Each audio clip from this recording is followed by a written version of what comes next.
Kay, where did you grow up? I grew up in Exeter, Devonshire, in England. Do you remember the beginning of World War II? Certainly. Tell me about that. What do you remember? I was just, let me see, 14 and a couple of months old. It started September the 3rd, 1939. We heard it over a radio. Family sitting around, because I didn't realize what was going on till I saw my parents crying.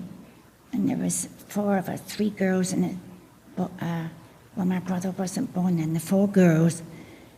And we all looked and we said, what's happening? And my father said, we signed, remember these words, we signed a pact with Poland. And I remember Mummy saying, Poland? So why should we go to war? So my father just said, well, the pact, we have to honor the pact. And I remember my mother saying, you lost the foot, the 16, 13 operations over your knee. We shouldn't be going to war again so soon. And we all looked. That was an awful day. I always remember it. Your father was a World War I veteran? Yes. Did he Philip talk? Francis. What happened? What was his experience in World War I?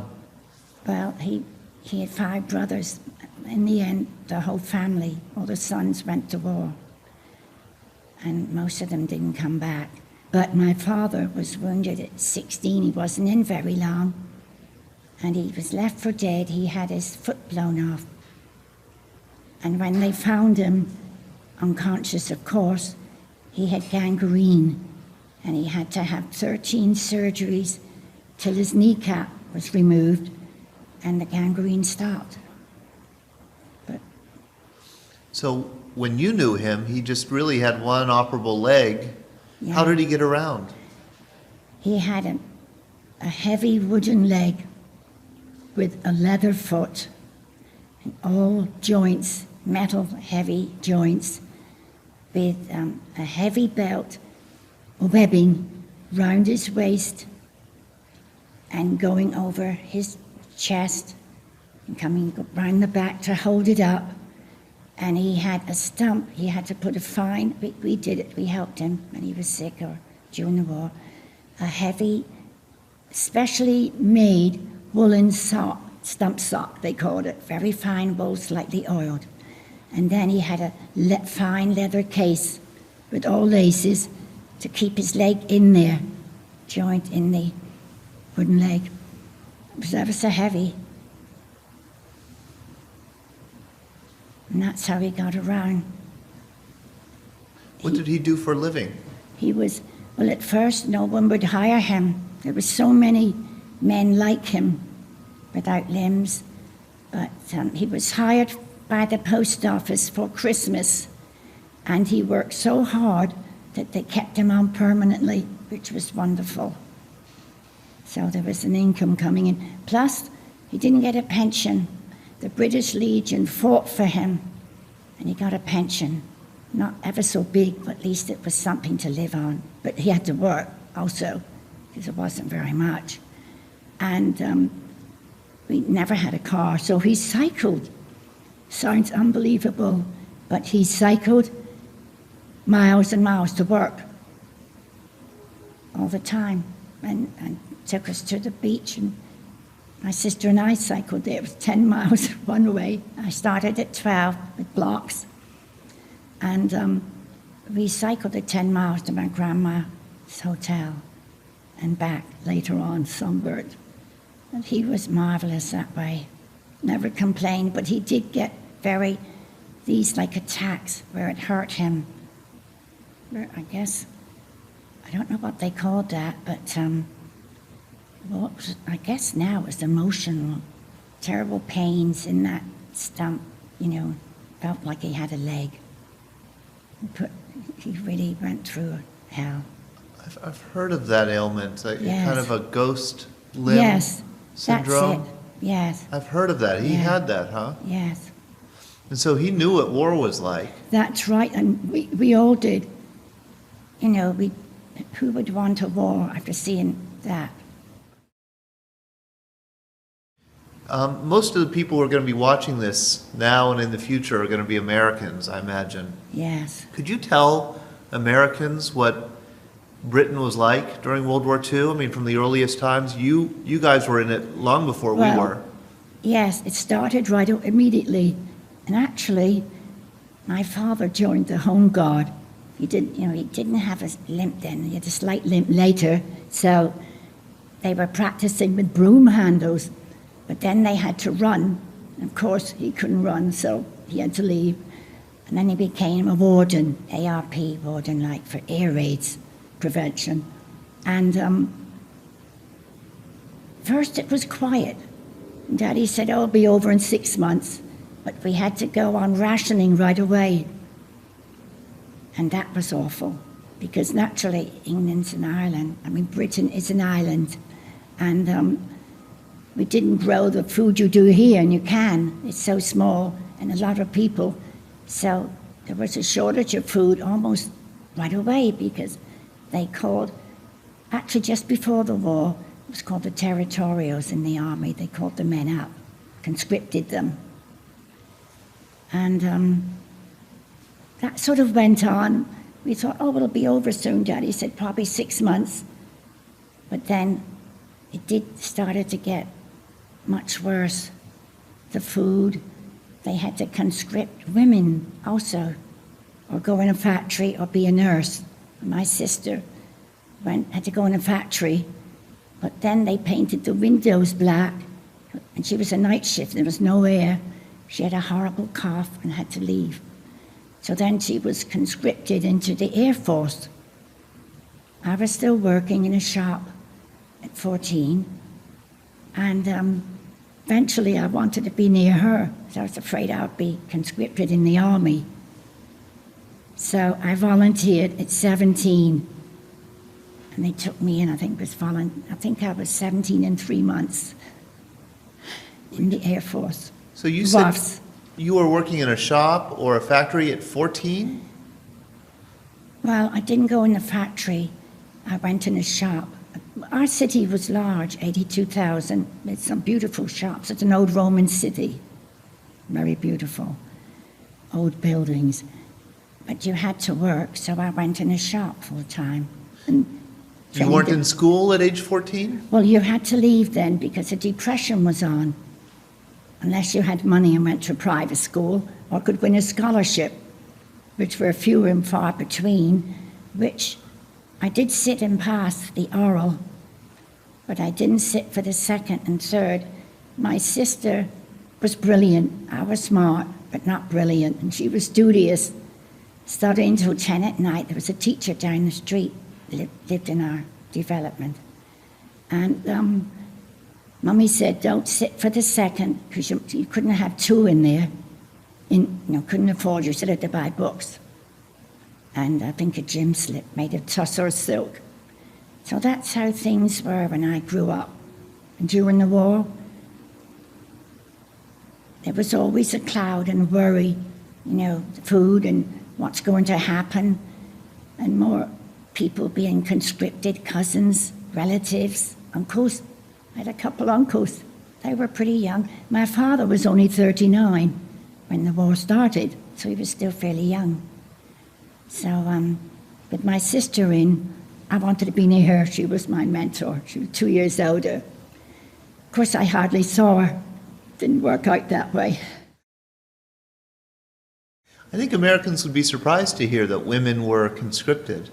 They were older. They weren't 17. You weren't conscripted then. I think they were 20, 21, 22. But at first you go to boot camp, as you call here, foot slogging there, learn to march, back straight, chest out, sergeants. But the sergeants weren't like you see in the movies. They were fair. They would just yell, get your head up, back straight, chest out. And actually, I grew up because girls of 14 and a little bit older weren't, how can I say it? We were street smart, but we weren't like girls are today. They're bright on everything. electrical equipment, phones and stuff. We didn't have a phone, not a fridge, anything like that. But I learned to take orders and grow up.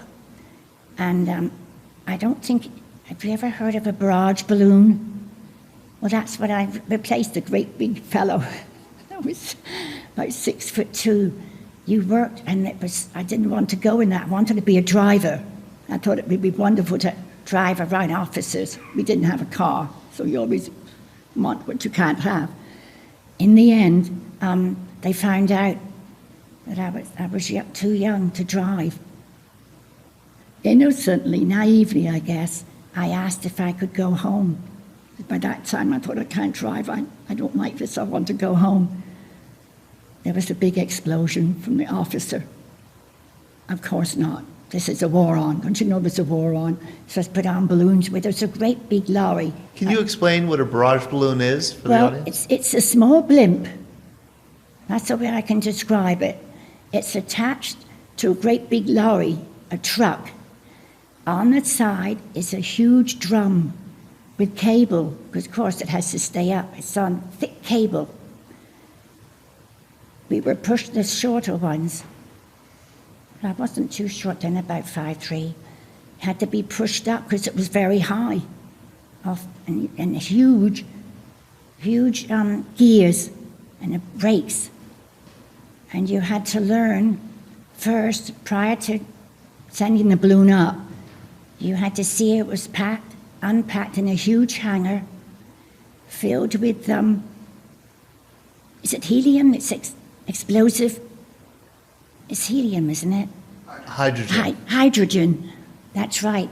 Great big, like a petrol lorry, petrol truck would come with all this hydrogen. We didn't know we had to wear plimsolls, which are sneakers, but just flat things, and special gloves, gauntlets, and hold this great big tube and don't touch it and ask no questions. We didn't realize, we just thought it was air going in there, not worrying. You held it till it blew up, and it went slowly out on this great big truck, and you were trained to send it up. So naturally you would think, oh, it's just going up, but it didn't. The cable went around the front where they have emblems on the cars now, it's trucks. This was, we call it the coffee pot, had to go through there, and all the gears on the drum and send it out. But slowly, it's like you're driving. You have to put your foot on the brake, but bring it up ever so slowly, squeeze all the gears, first, second, huge without locking, and then slowly send it out. It sounds simple, but I dreaded sending it up, because if you did it too fast, you would snap the cable, and that could kill someone, which unfortunately wasn't me sending it up that day. The girl was. In the meantime, the outsiders, girls, are standing, holding guide ropes ever so thick, which are attached to cinder blocks, 50 pounds each, so it won't take off, on a windy day. And that's how you were trained. And what was the purpose of the barrage balloon? Well, yes, a lot of people asked it. They were stationed outside cities to stop the Germans dive bombing over the cities, to stop the planes. And that was the idea. Our hometown was bombed. We had one when I was a kid and went down the fields. It was removed because all the planes, the German bombers went to Plymouth, like 30 miles away, and bombed them. Do you remember anything about the Blitz or the bombing? Exeter was bombed, sadly. There was a British traitor. We called him Lord Haw Haw. He came on the shortwave radio, and we heard him saying one evening, Exeter is going to be bombed. It was an old Roman city, beautiful. And we're going to come up when you least expect us. So that was the end of that. So we waited, nothing happened, and we sort of forgot about it. Then one moonlight night with double saving time, which was like light till about midnight. This one night, we heard the planes. My sister and I, we shared a bed. And we were working. Well, she was in the service then. I was by myself with my other sister. Joan, and she woke me up and said, "Do you hear the Germans? You knew their engine, the sound of their engines," excuse me. And it was a low, I said, "Well, we've always heard them." I was tired, I went back to sleep. Next thing I know, we heard no siren, bombs dropping. Siren went off too late, so my dad was on the, I think he was on the arc watch, watching for air raids, incendiary bombs, the ones that burn. So we went under the stairs, because that's the safest in our home, but Mummy couldn't come in. It was a small cupboard with meters in. So we squashed in there, Mummy outside, and we could hear the bombs dropping. And my sister, she was only 6, I think, she was screaming. So seeing as Mummy wasn't there, we had to cover her mouth, because, in our ears, we were all squashed together, just praying. But they did dive bomb. That's mean. They come down lower and lower. Do you think they're going to crash? Luckily, we weren't hit. It was a blessing, but they did hit the waterworks, the only one, big one, and the gasworks. Of course, by that time, there were fires. But we crawled out, came out, stood up, and looked around. We were all together. Our street wasn't burning, but there was, on the next streets, there's a lot of people in rubble and walking around dazed or injured or dead. So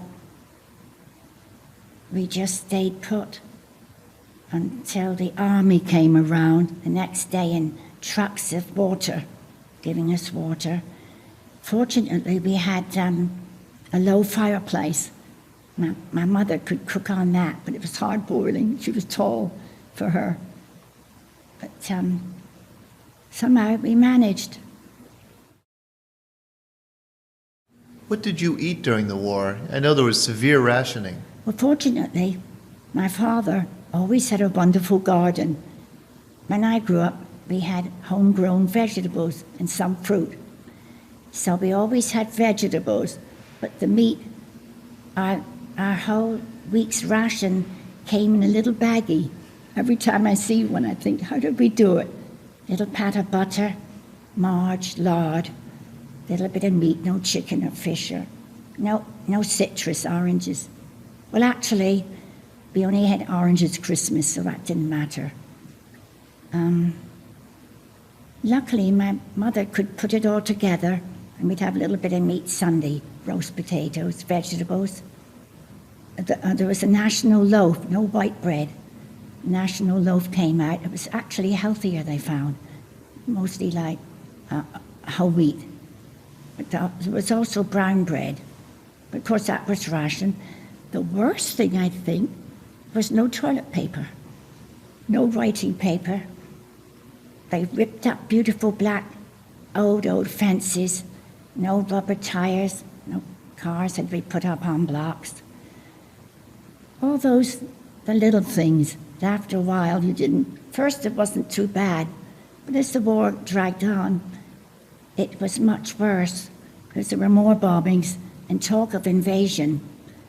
At the beginning of the war, all the church bells were stopped, and they have lovely church bells in England, all ringing Sunday mornings. They were stopping at night.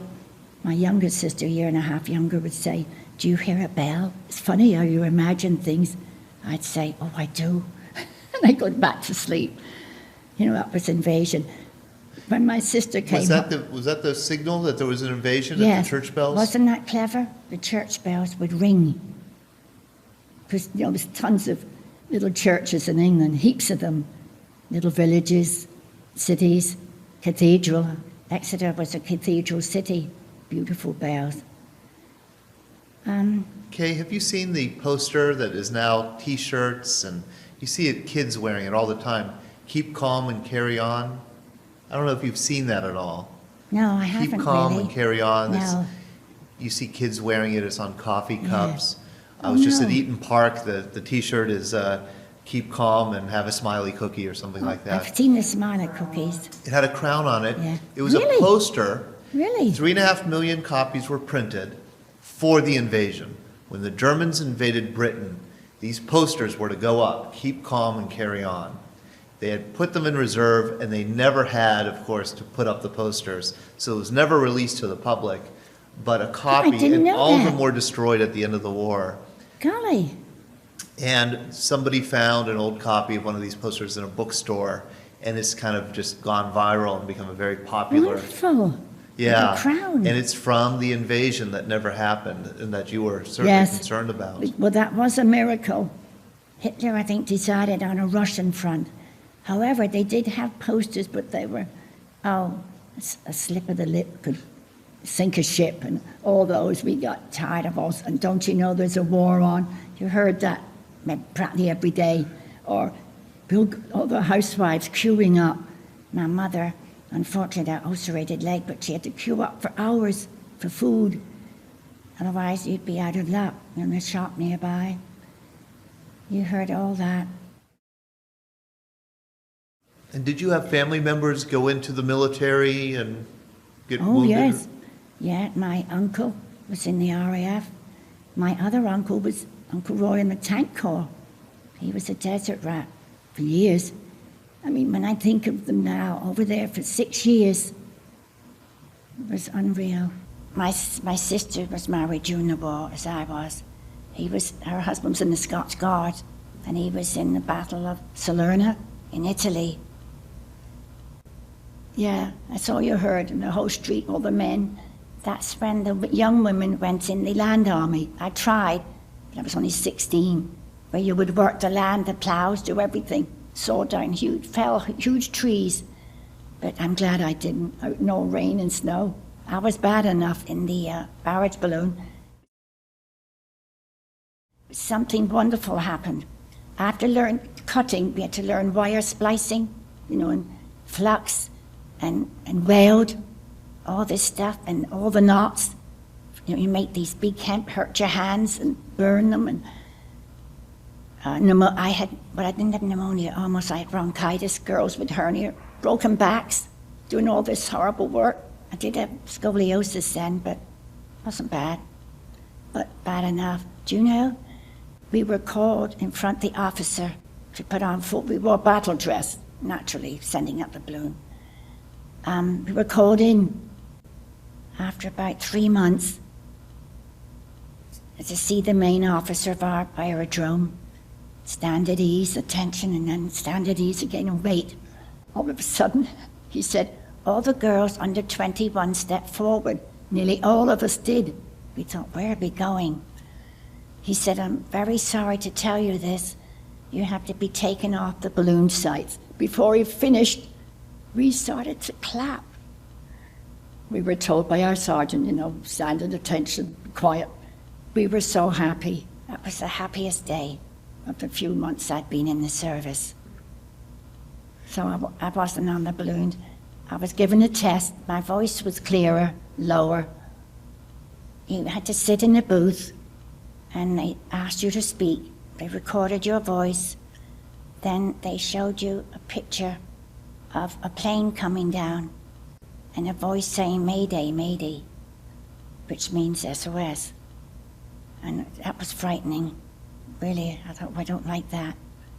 And that was it. Next thing I was on radio. I was a radio telephone operator. Telephonists, they called us, and we spoke. I had a little special shortwave radio, then high frequency, trained to operate this little radio, put in batteries and learn nuts and bolts, and learn the radio, but Morse code, and to keep calm. If you couldn't handle a Mayday, a proper Mayday, you would be sent to another job, have a different position. Well, I passed okay. Only thing is, you just put in this booth about every 6 weeks for Mayday, because it was awful. you couldn't save them. You would call them back. Is it going? No, they're going to crash. Mayday, mayday. All the stations come in to try and save them, get a fix on them. But I would stay sometimes, well, we were 12-hour shift, I'd stay for an extra hour. Seaplanes would go out, and they were equipped with very lights. They would shoot up lights, red and green, in case someone saw them, but I never heard of anyone saved. But apart from that, I liked it, being an operator. You sent up a squadron at a time. I was on fighter command. Short runways, the aerodromes always in the country. It was obvious planes had to land properly. Couldn't in a city. So many cities, small and villages in England. So I enjoyed that. That's what I did all during the war. Sent up a squadron of planes. One of our camps was called large type. Give an example, they would say large type. Are you receiving me? Over. In the meantime, you had to write everything they said in the log. Well, at first, in my training, I could receive and I'd write it. Then they would start, the officer would say, well, give us our messages. Okay, to take off. But I soon learned to coordinate it. And you send them up at a time, one at a time, captain first. They would all sign in, go up. You prayed they would come back. A few hours later, not all of them would come back naturally, but most would. And then they would say, I'd love that. Okay to pancake. And that was nice, they were coming in. Strange messages were sent to us. At one time, you were in booze. The officers were with the plotting tables like you see in the movies. The girls would plot where they were, and the officers were up higher, and they would call and say, oranges are bitter, oranges are bitter. And you'd have to give that message. Then another one was, your cockerel is crowing. Well, I laughed. Of course, they can hear you. I couldn't help it. There were two of us, rather close together. Strangle your cockerel is crowing. We found out after they had their radar on, the radio, by mistake, because Germans could pick them up. Although they had special frequencies, they had high frequencies too. In fact, one WAAF, I must tell you this, brought back an American squadron. That's a true story. Picked them up, they were lost. Their frequency went off, and she heard them on their frequency and reported it to her officers, and they brought them in. Yeah, that's a true story. What airfield were you stationed? Oh, well, I wanted to be near Biggin Hill, because that was the Battle of Britain, and the pilots in that battle were my heroes. We cut out their pictures as they were killed and put on the walls in our bedroom. They were our heroes. But I was too young and I wasn't in the service. I was around Gloucester. Our signals had to be all over. I was on the East Coast, but eventually American bombers by the hundreds would go out over the North Sea. It was wonderful to watch them, to go out so big, huge. But eventually, I was sent near London, Biggin Hill. At first I was in Cambridge, I must say this. That's when the American Air Force came over to our camp. We were cycling along one day in our battle dresses, and over the tannoy, loudspeaker, a voice said, if Her Majesty addresses you, you say, ma'am, look straight ahead and don't move. If the king addresses you, the same way. We almost fell off our bicycles, go back immediately, put on full dress, clean buttons, shiny shoes, all that stuff. My heart was pounding, because I didn't want them to stop in front of me. You just line up, and they march up and down in front and behind you. Speaking to, they'll stop and just say, how do you do, or something like that. Luckily, I saw them. I looked straight ahead, but they didn't speak. I didn't want them to. I was afraid I'd say something wrong. So silly now. Probably tell a joke or something now. But that was exciting. We had to hand it over. Everyone would leave, but the signals, we trained them with our signals and all our equipment. But what was wonderful, we had American food. It was the first time I seen a can of milk, proper milk, and I remember peaches and a couple of oranges, and how wonderful they did eat well. And we could eat their food. They wouldn't eat ours. They couldn't eat ours because then in those days, all the cattle, the cows, milkers, weren't tested for TB. So some of the milk had the TB germ in, but we had it. But that was exciting when they came. They had a dance the first night, and we expected them, to be a little lively. I don't know what, happy or something.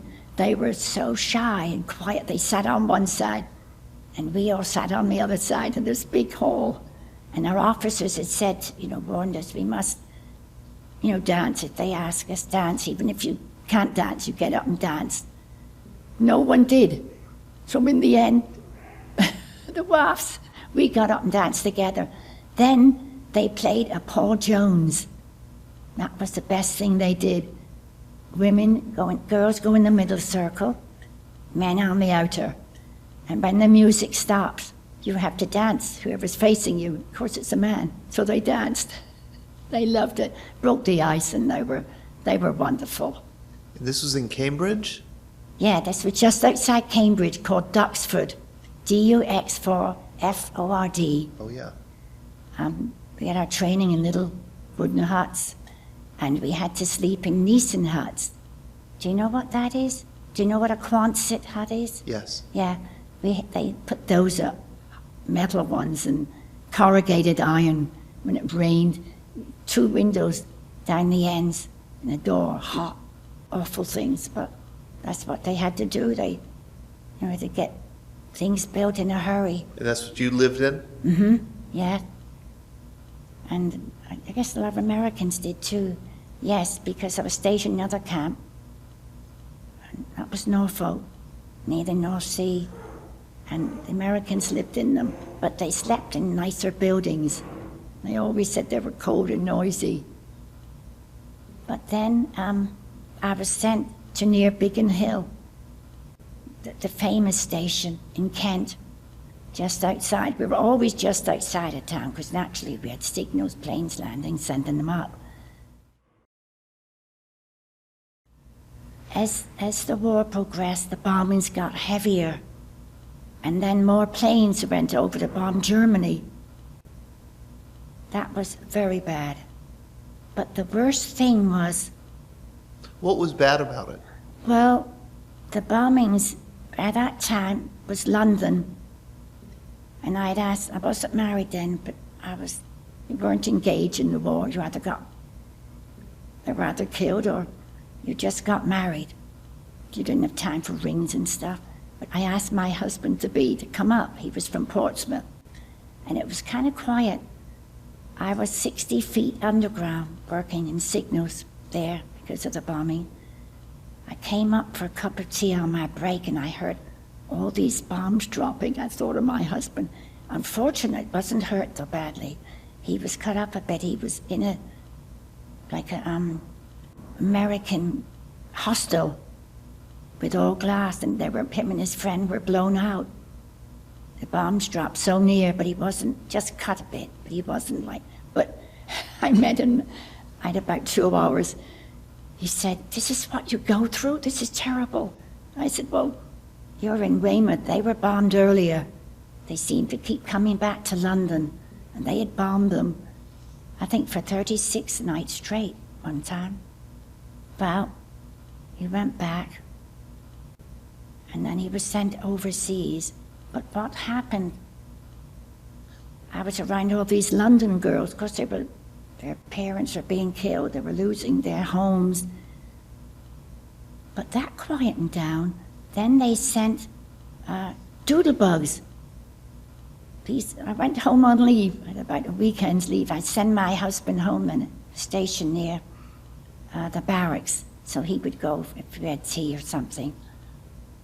And Mummy said to me, I don't want you going back. There's pilotless planes that the Germans are sending over. I said, I'm in the WAAFs. Of course there isn't. Went back. Well, all of a sudden, and that's when my husband came up the next weekend, we heard them. It was a different noise. And that's all right when you hear them. All of a sudden they stop. This is in the daytime too. Well, then you run and hide wherever you can, a doorway or in a gutter. You can't stay out there, but you can't always find a shelter. They were horrible. The V1 bombs. That's right. Yeah. We call them doodle bugs. Doodle bugs. That was getting on maybe a year before the war ended, or a year and a half. It seemed to be going on forever. But I was stationed there for quite a while. I liked it because you could take it underground. What was shocking, I only was in the underground in London once, and it was very deep, ever so deep. The next time I went in uniform, the trains were packed, just like the regular trains all the time, packed solid. They opened the doors, and there were people sleeping there, families living down there. It was awful, really awful, like cots stacked up, you know. I think there were curtains and some babies crying, hot and dusty, no air. That was awful. Could you tell the story of how you met your husband and how you fell in love? It was meant to be. I was on leave, and my sister was on leave. We went to a dance. That's what you did years ago, go to dances. Beautiful ballroom dancing, but Americans came, as my husband said, nightclubs are like postage stamps compared to here in England, dancing. So they sort of danced their way, but I did learn the jitterbug. Never heard of that. We had a quick step, which was fast, but nothing like that. And I went to the dance, and my husband went there with his two friends. And all of a sudden, my sister was tall, blonde, natural blonde, slim. I was sort of dark, shorter, but passable, all right. But she was beautiful. So we had a lot of fun being together. And all of a sudden, my husband asked me to dance. I thought he would ask my sister, and it progressed from there. We walked home because there was no transportation, pitch black. They were near us. We thought, it was a different time. You trusted. Men were gentlemen. I mean, you wouldn't do it now. Well, with two soldiers. No, there was three, and two of us. And they said goodnight at their barracks. Didn't even kiss us, shook hands, and pleased to meet us and all that. And we went home, and I had a date. I don't know if I should put this in. No, because something happened and I couldn't see him. So I went back to my camp, and next thing I had a letter. I thought, oh, Maurice Short. Oh, who was that? Oh, I remember. He said, oh, sorry I missed you, underlined. But I knew what he meant. I had another boyfriend in the Navy, British Navy, and his ship came and I had a telegram. I mean, I was very friendly with him. So I met him. And how my husband received my address, and my sister Joan wrote me and said, oh, this American came running over, and he wanted my address. He was in the canteen, and the funny thing was he hated tea, hot tea, but he said, oh, they have no coffee, but you couldn't get in the bar. He had tea, and it progressed. I sent him home to make up for all this stuff, and we progressed from, he was stationed near me. He had to go to Salisbury Plain, awful place, really. And we would both hitchhike to the nearest point, and we'd meet that way. And was he in the Army? Army. He was in the Army, American Army. So it sort of progressed from there. And then Because one day he was sent overseas. And he couldn't come back till, let me see, I didn't know, I think I had a telegram about 3 days before he was due back. I was still in the service, stationed in Cornwall then. In where? Cornwall, the end of England. The Canadians were there, all stationed there. 409, I think. And what unit was your husband in? Was he in an Army division, infantry? Yeah, he was in the ordnance. I think they say it differently, ordnance or something. Then he was transferred. He was in Patton's for a while, because he was in the Battle of the Bulge eventually. That was awful, things he couldn't talk about it too much, but by that time, the Germans had sent over rockets. Oh yes, that was the worst thing. Whole blocks would go, maybe twice as big as this room. And Churchill came on saying it was frightening, in the middle of a day, no warning. It was gasworks being blown up.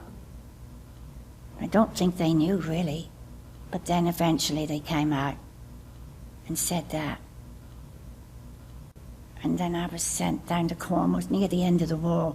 In fact, eventually my husband worked his way to Holland and they dismantled some of the rocket sites.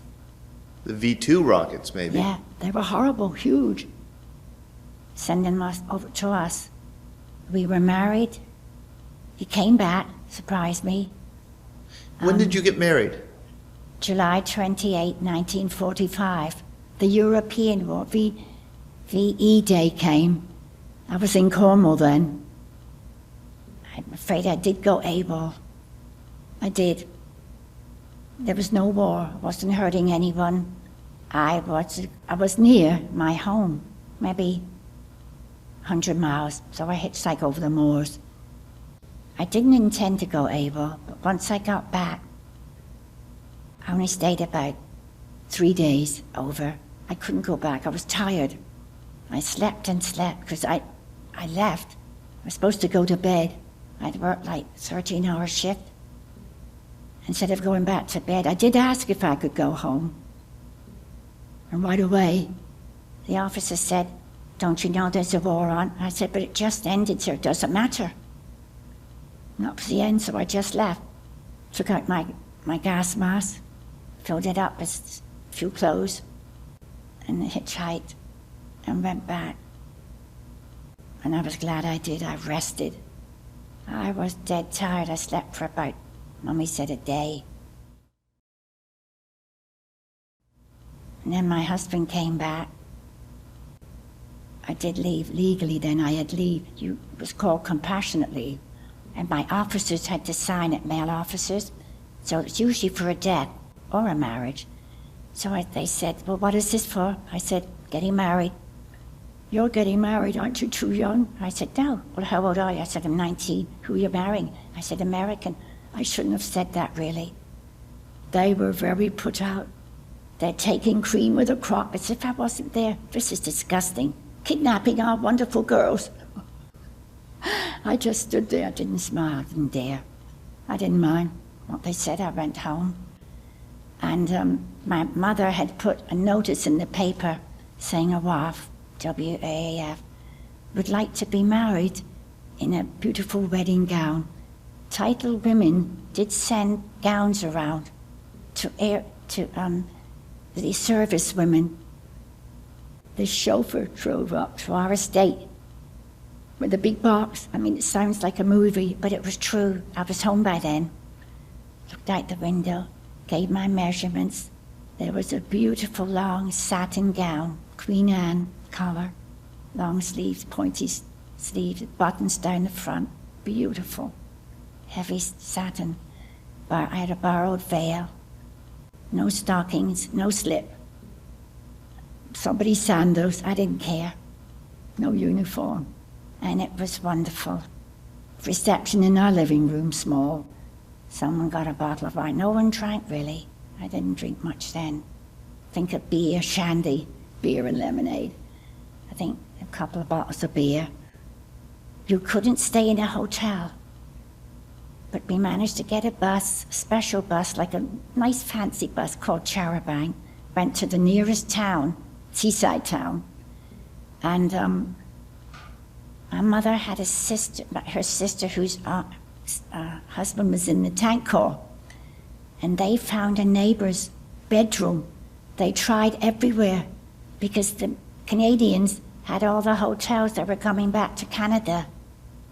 And I think there was another American in town that day. And they both saluted each other.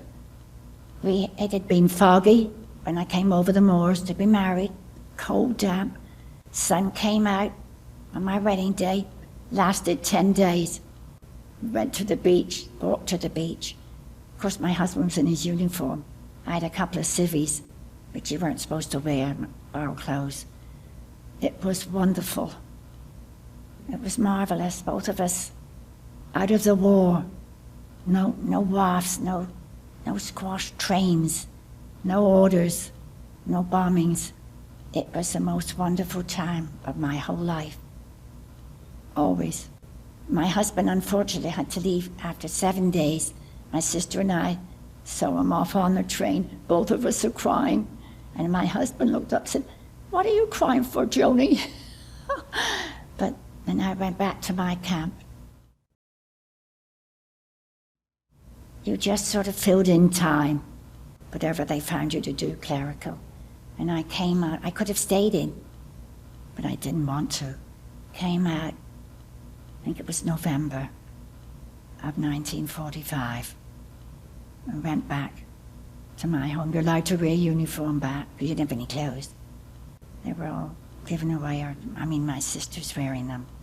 So I was happy to go back in my uniform and find a job in Exeter. Found a job immediately. You had, I think, £12 given you. Wouldn't even buy a coat and a handshake. And the officer read where I was going. You had to say where you were going, what you were going to do. I said I was going to the States eventually. And he said, "All the best." Shook hands in your country of adoption. By that time, my husband was lucky to come back. He could have come home. Surprised me another time, November. He could have come back to this country, but he wanted to stay. He could have gone to school. Went to a class up in the north of England. So I had to leave my job. I didn't care. Hopped on a train, still packed with troops. Still a lot of troops about. And he went to college. I got a little job in a little town for half a day just to have some money. I only had $50 a month, and at first you didn't have that. It was delayed because I was a war bride. Then he had to come back here. I became pregnant. Christmas Eve, we had leave home, in my home, in Devon. He went back to America, and we were going to travel. I always thought of this on a troop ship together, because some did. But he had to go to another camp. He was afraid he's going to go to Japan. But that all ended in the August VJ Day. That was another wonderful day. Eventually, you couldn't travel after 4 months pregnant. So American Red Cross sent me. I didn't have any money, but they sent you. Uncle Sam paid my fare. All the particulars. I had to go to the same camp in Salisbury Plains where my husband went, and all the British went before him, and be like processed. They called it a process. Examine you, ask you questions. Did you have guns? No. Did you ever fire a gun? But I said yes. And their eyes were so big. I said, well, you had to. It's a small machine gun, either a Sten gun or a Bren gun. I was so shocked because I didn't really want to do it, but I had to, remember the sergeant yelling. Think of it was like a face. Think like a horrible target with a face. Think it's your mother's, and the Germans doing that to her. What would you do? Because quite a few of us said no, we didn't want to. You could be a conscientious objector in those days and say that. So I fired it, and I told them why I had to. That was all right. Did I belong to any singing groups? I said yes, because our bicycle group did. It's because you cycled everywhere, even on the camps, and in church. And another group, they didn't care for that. I think they were afraid of communism then. It was strange to me. You know, I thought, what am I getting into? And they were brusque. They weren't pleasant. But it was all right. The troop ship was the Queen Mary, which I was so thrilled, because I remember the ocean, the christening, the ocean voyage. I kept it like a little diary. I was only a kid. King and Queen came over this country. So I was lucky. I was in a bunk, but because I was pregnant, I was in the bottom bunk. Didn't have to go up high. And it was nice. The only thing I didn't like in Salisbury, and we were shocked, as we were left the train to go to Salisbury Plain, to this American camp then, it was dark, midnight, by the time we arrived. Looked out the window, and I thought, that couldn't be a German PW. We'd seen the Italians, they worked the fields, they were friendly. They used to shout for cigarettes. We'd say, go back to Italy and all that stuff. Pretty girl, cigarette. But the German POWs were sent here, very few. I think in Scotland they were sort of afraid, I guess, to leave them walking about, working in the fields, because they bombed us. And sorry, you didn't like them. But anyway, when we went to breakfast the next day, it was like, you call it a mess hall, instead of a dining room. They were behind serving us in the uniforms. I couldn't believe it. I thought that was awful. Really. I couldn't think why they couldn't have American, just not German POWs. But we got over that. Went on our merry way and landed in New York. Easter Sunday, April, I think the 26th, 1946. Yeah, because my son was born 5 months later, and my husband met me. And it was strange. I'd never seen him in civvies. So of course they all had these Red Cross ladies, like my age now, where to wear a big label. And I pulled mine off. I thought, I know who I am, I don't want to get off. Just like I wouldn't get in a wheelchair now. I was all dressed up, English tweeds.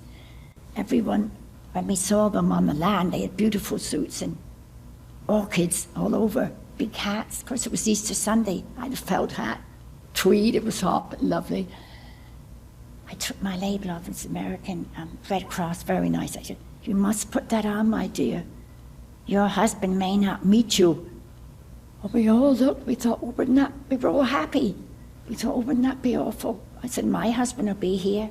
I know he would. He promised me. I took it off again, hid it. I didn't care. All of a sudden, over the loudspeaker, there's a reason. They called my name. They look at the tag. So I quick picked it out of pocket, and I held it so they could read it. That's how, and I would call his name. That's how he collected you, literally. And when I saw him in this beautiful suit, I'm afraid almost to say that, but nothing awful. It was funny. I said, oh my, he's so handsome. I've never seen him with clothes on. It had always been his uniform. He looked like a different person. But everybody laughed, so we were happy again. It was wonderful. And his family were very lovely. I was very fortunate. Went to his home in Brooklyn, an apartment, stayed there till we could find an apartment. Unfortunately, in New York, Brooklyn at the time, they didn't want children. And apartments were scarce, because Americans were all coming back, the troops. But eventually, we found one, and it was wonderful. And I've been very blessed. Did he ever talk about what happened to him in the war, in Battle of the Bulge, and in combat? Yes, he did. He did say it was pretty awful. Funnily enough, they didn't speak too much about that. It was like myself. Speaking here, I had to stop a couple times because You didn't want to talk about it and remember the bad things, the death, the destruction. He did speak about that in Germany too, the destruction. And the Battle of the Bulge was one of the worst, I understand. And he said in the end they were sending these young boys, and they called them werewolves. They were only 14, fighting. It was awful. Yeah, but he was lucky, wasn't wounded. They did go away to different camps sometimes to rest up a bit in Holland. And he met one of his friends from Holland there, and another one in Germany. They were in a canteen, I must tell you this. And you always ask a person, where was your hometown during the war? Where were you? Well, they asked each other, one was an officer, my husband wasn't, but they said Brooklyn. Both of them said Brooklyn. And he said, where? He said, over Finkel's store. He said, I'm Finkel's son. And it was true, they took photos. Wasn't that something? What a small world. And I didn't tell the awful parts, I didn't want to, in case I broke down. I did tell you awful things, so. You want to? No. No? No. I did say some of the things I saw in the service, and the wars, bombing and death, yes. But I did want people, I guess now they know with all the wars you've had since, that's awful. Because this was a war to end wars, wasn't it? But I came through the war, without being injured. There were WAAFs that were killed. Oh yes. One time, can I tell you one story? Is it too late? We were on a train going to London. Of course, they were all dark, shades closed, and we heard this raid. And we went through the raid, it was still going. All of a sudden we stopped. The railway lines ahead were bombed. Luckily, I wasn't killed, but we had to leave right away. We were all told off to get off. And each service division, a special police came. That was the RAF police. They were myself and 5 other men, young men. I was taken to a house. It looked like it had been bombed. No curtains, few panes of glass missing. Marched upstairs. Nothing was said. I was frightened. Went to a bedroom. It was just a cot. No sheets, a blanket and a pillow. Put in there, and they locked the door. The raid was still going on. This I remember. And I remember shouting, which you're not allowed to do, but I did. Don't lock me in. There was no toilet, nothing, no sink, just this cot. And they said, we have to lock you in. Never told why. And that was horrible. I cried, and I pulled myself together, but I couldn't sleep, apart from the bombing. And the men, they were shouting up, it's all right, we're here, you're all right. It was just the feeling, if a bomb dropped, and no one would know. I did have my dog tags on, but I had to go to the toilet too. That was one of the awful parts. But the next day they came, took us to another place, we were washed up, toilet, marched, and then put on a bus, went back to camp. No questions asked, nothing was said. That was a frightening experience, one of them. And I was very fortunate that I wasn't injured. Sometimes when I hear a siren, see, sirens were banned. When I first night here, I don't remember, my husband said there was a siren. Of course, Brooklyn is always crime. When it wasn't crime, wasn't like it is now. But you would hear a police siren. I shot up in bed. He said, quick, under the bed. Wow. I laughed the next day. I said, you're making it up. He said, no. And I was frightened. And garbage trucks churning up. That brought back the war. I had nightmares. They churn the garbage, a noise. I thought, is that bombs? Or what is that? You can't forget 6 years in a minute. That's right. And the funny thing was, people didn't speak about shell shock.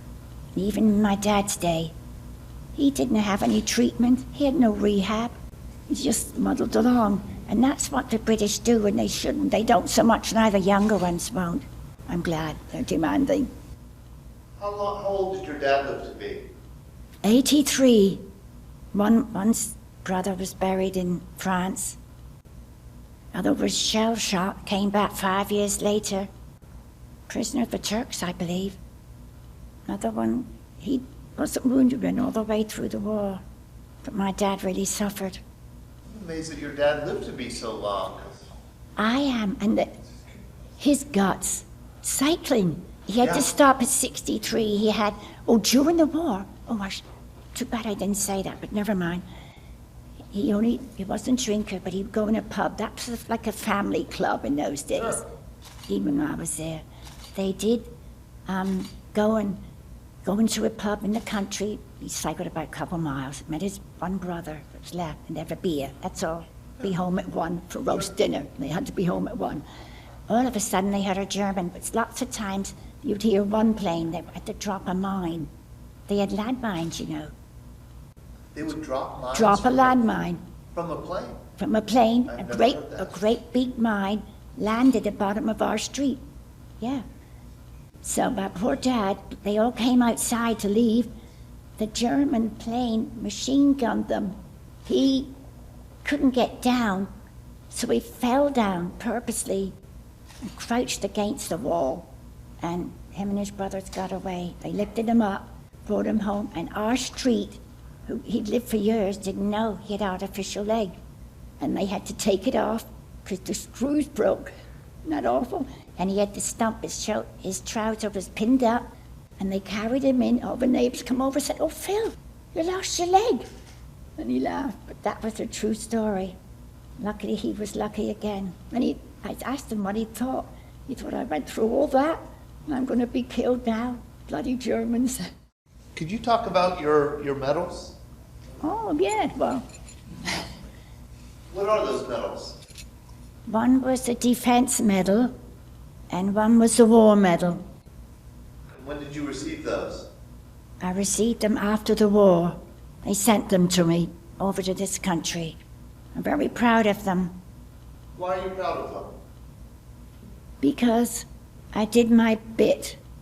We were very patriotic. Naturally, we didn't want the Germans coming over to our little island, so I just wanted to go and do my part to win the war. That was as simple as that. And I'm proud I did it. I'd do it again.